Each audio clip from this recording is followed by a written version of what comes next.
Hello தமிழ்ச்சி கார்டனில் இன்றைக்கி பார்த்தீங்கன்னா ஒரு 2 வீலர் ரைடு தான். இது யாருன்னு கேட்டிங்கன்னா இது எங்கள் ஐலாவோட நான் கொடையை பிடிச்சிட்டு எங்கே தெரியுமா வந்திருக்கேன்? காட்டுக்கு வந்திருக்கேன். இந்த காட்டுக்கு எதுக்கு வந்திருக்கோன்னா சூறாம்பழம் வந்து பார்த்திங்கன்னா நிறைய இருக்குது. ஃப்ரெண்ட்ஸ் நிறைய பேர் சூறாம்பழம் கேட்டாங்க. ஐலா நிப்பாட்டு. ஸோ இது வந்து ஒரு சூறாம்பழம் விலாக் தான். பார்த்திங்கன்னா எப்படி வச்சுக்கிறேன். ஆக்சுவலி நான் கொண்டை போட்டிருந்தேன். அப்போ ஐலா என்ன சொன்னிச்சுன்னா, ஐலா ஒன்றும் சொல்லலை, நான் ஐலாட்டு சொன்னேன், கொண்டை போட்டுட்டு கேவலமாக இருக்குது, முடிய விரிச்சு போட்டுருவான்னு. உடனே மனசுக்குள்ளே ஐலாவோட மைண்டு வயசு விரிச்சு போட்டுனாப்புல என்ன பெரிய இங்கிலாந்து எலிசபெத் ராணியா. பார்த்திங்கன்னா நம்ம வந்து இப்போ இந்த சூறாம்பழம் தான் பறிக்க வந்திருக்கோம். சூறாம்பழம்னா என்னன்னு நிறைய பேருக்கு தெரியல. அதில் வந்து எனக்கு ஒரு ஃப்ரெண்டு ஒருத்தவங்க, அவங்களுக்கு வந்து நம்ம ஊரில் இருக்க இந்த பழத்தை பற்றிலாம் தெரியல, நம்ம ஊரில் இருக்கவங்களுக்கே தெரியலைங்க. பட் இந்த வீடியோ போட்டது வந்து சூப்பராக இருக்குன்ட்டாங்க. நான் எடிட் பண்ணியே போட்டுக்கிறேன் நான், ஓகேவா. சுற்றிலும் அடர்ந்த காடுகள், சூறாம்பழத்தின் ஐயோ தலை சுற்றுதுரி. ஆமாம் தலை சுற்றுது. அப்புறம் இங்கே பார்த்தீங்கன்னா இந்த பனைமரம் இருக்குது, நொங்கு இருக்குது. நான் எடிட் பண்ணுறேன். அதெல்லாம் நல்லா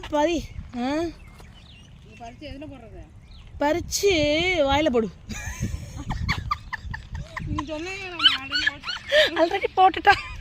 இதுங்க நான் கொண்டே போட்டுட்டு வீடியோ கட் பண்ணிட்டு அந்த கேமரா வரேன், ஓகேவா. எல்லாக்குட்டி ஆமாம் சமதரமாக உனக்கு ஒரு ஜோக், ஆனால் அது சொல்ல முடியாது பப்ளிக்காக. அப்படி ஒரு ஜோக் பண்ணிவிட்டாய்வா. என்ன இந்த காட்டுக்குள்ளே ஒரு ஆள் போனாருங்க, போயிட்டே இருந்து அப்படியே எங்கள் வண்டி நம்பரை பார்த்தாரு. ஜல்லிக்கு பிரயோஜனம் இல்லை அப்படின்னு சொல்லலான்னு தோணுச்சு எனக்கு. தம்பி பார்க்காத,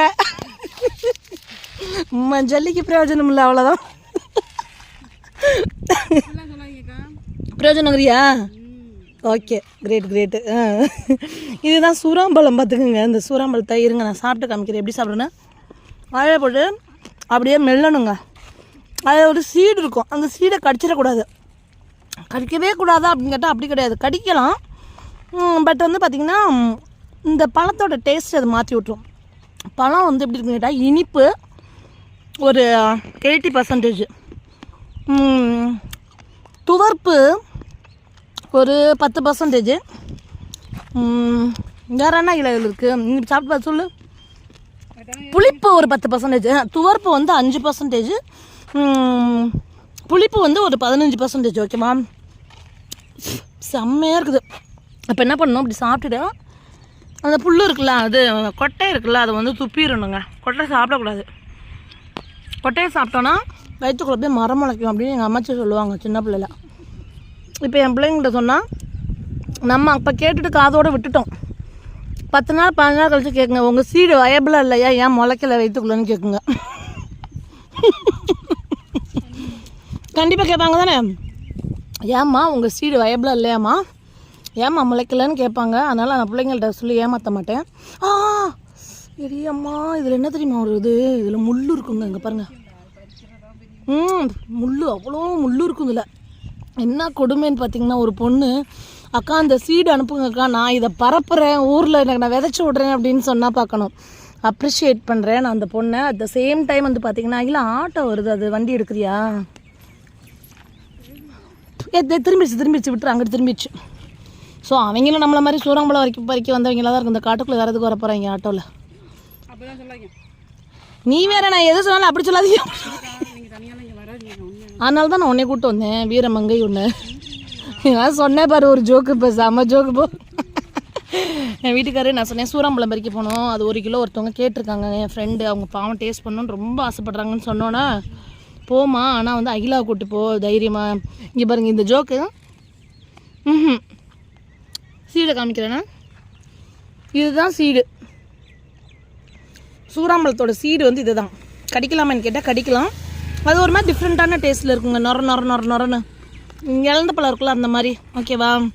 ஸோ அதை மொத்தமாக பறிச்சுட்டு, எனக்கு 1 கிலோ தேருமான்னு தெரியல, நிறைய இருக்குது. பட் ரொம்ப வெயிலாக இருக்குது. நான் பேசாமல் என்ன பண்ணுவேன்னா, ஈவினிங் வந்து இதை பறித்து மொத்தமாக சேர்த்து வச்சு கொடுக்க போகிறேன். மொதல் நாள் பறிக்கிறத விட அடுத்த நாள் தான் இதோட டேஸ்ட் வந்து சூப்பராக இருக்குங்க. பாருங்களா, டாட்டா ஐஸ் வருதா பாருங்களேன். இந்த முள்ளு பாருங்களேன், அப்படியே உள்ள இழுத்து விடுதுங்க. அப்படியே அப்பா பிக்கிது முள், சரியாக பிக்கிது. முள் வந்து செம்மையாக பிக்கிதுங்க பாருங்களேன். ஆனால் ஃபுல்லாக சூறாம்பத்தை தாங்க, இங்கே ஃபுல்லாகவே சூறாம்பத்தை தான். எங்கள் அம்மாச்சிலாம் என்ன பண்ணுவாங்க, அப்பையில் என்ன பண்ணுவாங்கன்னா, அம்மாச்சி பண்ண மாட்டாங்க, அப்பை தான் இந்த இது என்ன பண்ணுவாங்க, இவ்வளோ நேரம் நின்னெல்லாம் பறிக்க மாட்டாங்க. அந்த ஐடியா சூப்பர் ஐயா. அருவாள் எட்டு வந்து வெட்டி வெட்டி வெட்டி ஒரு பத்தையாக எடுத்துகிட்டு போய் வீட்டில் வச்சு நம்ம பொறுமையாக பறிச்சுக்கிறது. முள்ளு குத்துது தான்டா, அது காரில் பின்னாடி போட்டு எடுத்துகிட்டு போயிடலாம். அப்புறம் இது டோட்டல் வந்து நம்மளோட டாப் டு டோ காமிக்கிறது. பெரிய லேண்டோ அந்த மாதிரி அதை வீட்டில் வச்சுருந்தீங்க, தோட்டம் வச்சுருந்தீங்கன்னா அங்கே வைக்கலாம். முள் இருக்கும், பார்த்துக்கோங்க, சரியாக முள் இருக்கும். ஃபென்சிங் மட்டும் போடலாம் அப்படின்னு பிளான் யாருக்காவது இருக்குதுங்க. வேணால் ஓரம் ஃபுல்லாக இதை நீங்கள் போட்டு விட்டிங்கன்னா ஒருத்தன் உள்ள நுழைய முடியாது, அவ்வளோ முள் இருக்குது. அப்படியே கம்மி சூப்பராக. இதுனா ஒரு 100 கிராம் இருக்குமா? இல்லை நம்மளுக்கே பத்தாது ஐயா. ஐயா ஒன்றா எடுத்து வேலை போடுது. நான் என்ன பண்ணேன், அப்படியே கொட்டு இருந்து கையிலன்னு சொல்லி அப்படியே வேலை போட்டேன். அவ்வளோ டேஸ்ட்டாக இருக்குது. ஒன்று தின்னாவா டேஸ்ட். கொடையை பிடிச்சிட்டு வந்தோம் பார்த்திங்களா, செம்ம இதாக இருந்துச்சு.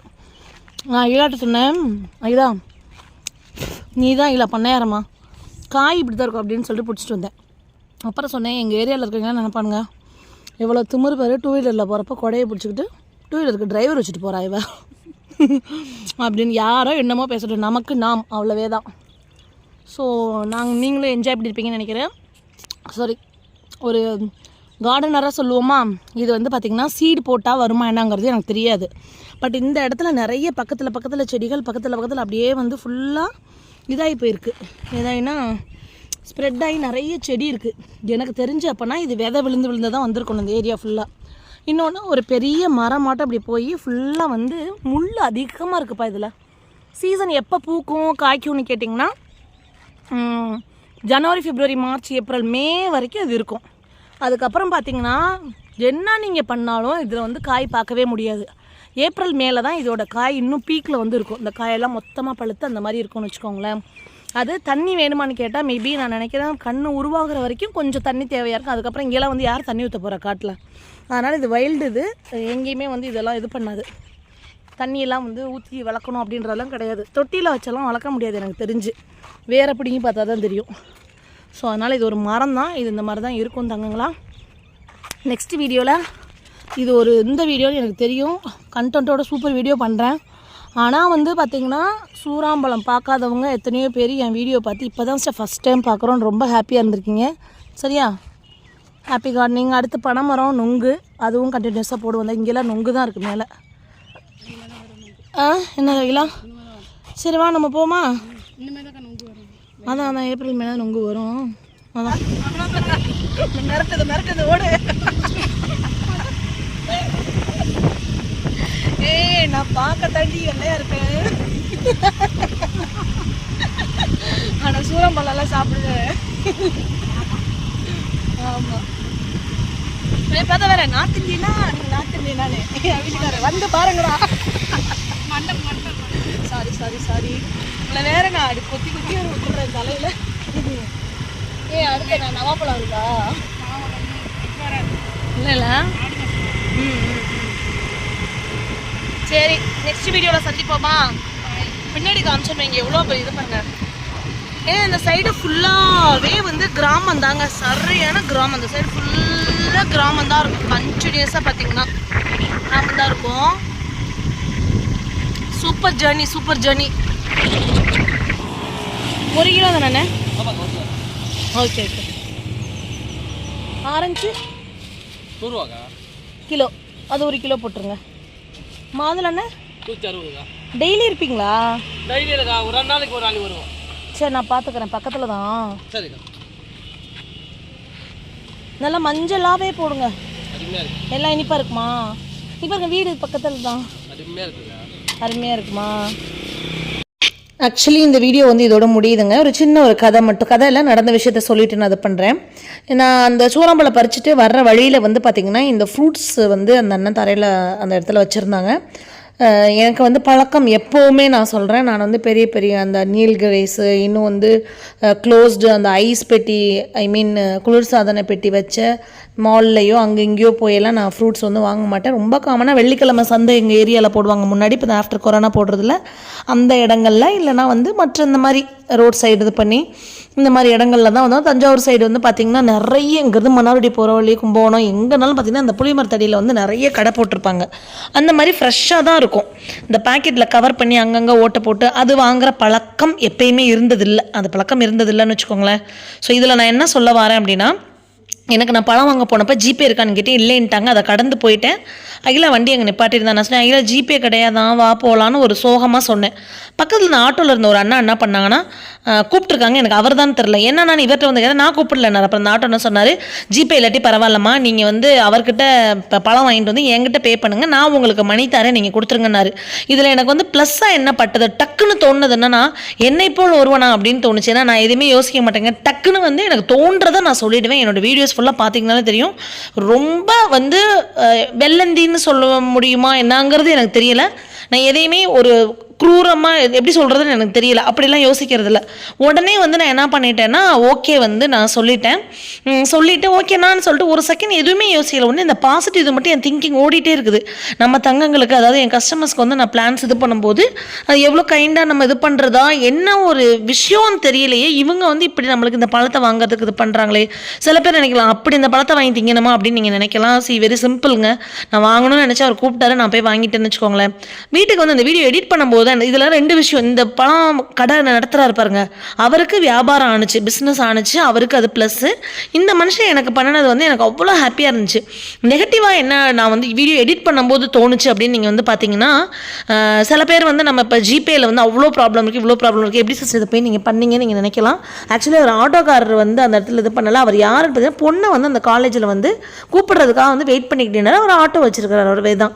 எங்கள் ஏரியா எனக்கு ரொம்ப பரிச்சயமான ஏரியான்றதுனால நான் ஓகே சொல்கிறேன். இதே நான் வந்து வெளியூர் அண்ணியோ எங்கேயோ போகிறோம் அப்படின்னா கண்டிப்பாக மேபி நான் வந்து தெரியாத ஒருத்தவங்க கிட்ட நான் இது பண்ணியிருக்க மாட்டேன். ஸோ ஏரியா மக்கள் நம்மளுக்கு தெரியும். இப்போ சென்னையில் ஒருத்தவங்கன்னா சென்னை எங்கள் ஏரியாவில் தெரியுன்றதுன்னு தெரியுங்களா அப்படி. ஆனால் எனக்கு ஒரு க்யூரியாசிட்டி, நான் அப்பயும் கேட்டேன் அந்த அண்ணாக்கிட்ட, எப்படி எனக்கு பணம் கொடுத்தாங்களா அந்த அண்ணாட்ட கேட்டேன். ஆனால் எப்படின்னா நீங்கள் வந்து கூப்பிட்டு இப்படி சொன்னீங்க, எப்படின்னா அப்படி நான் ஜிபேயில் ஒரு வேளை பணம் போடல இதெல்லாம் இருக்குதுல்ல, இது எப்படி அப்படின்னு கேட்டப்போ அவங்க சொன்னாங்க, ஆமாம் இந்த 300 ரூபாயில் வந்து நீங்கள் என்னை ஏமாத்திட்டு எங்கேயோ போயிட போகிறீங்க, நான் அதை வச்சு அப்படியே சீமானாக இருப்பேன், போனால் போயிட்டு போதும் 300 ரூபான்னாரு. வேற லெவல் தலைவா அப்படின்ற மாதிரி இருந்துச்சு. எனக்கு யாருன்னே தெரியாது. இந்த புள்ள பழம் வாங்க வந்துச்சு. மேபி அவங்க பொண்ணு மாதிரி நான் தெரிஞ்சதுனா என்னன்னு எனக்கு தெரியல. அவர் வந்து சொன்ன அந்த விஷயம் இருக்குது பாருங்களேன், ஓ இந்த காலத்துலேயும் மனுஷங்க இருக்காங்களாடா அப்படிங்கிற மாதிரி வந்து எனக்கு தோணுச்சு. அதை கண்டிப்பாக நான் பகிரணும்னு நினச்சேன். அவ்வளோதான். இதை பற்றி உங்கள் கருத்தை நீங்கள் கமெண்ட்டில் சொல்லலாம்.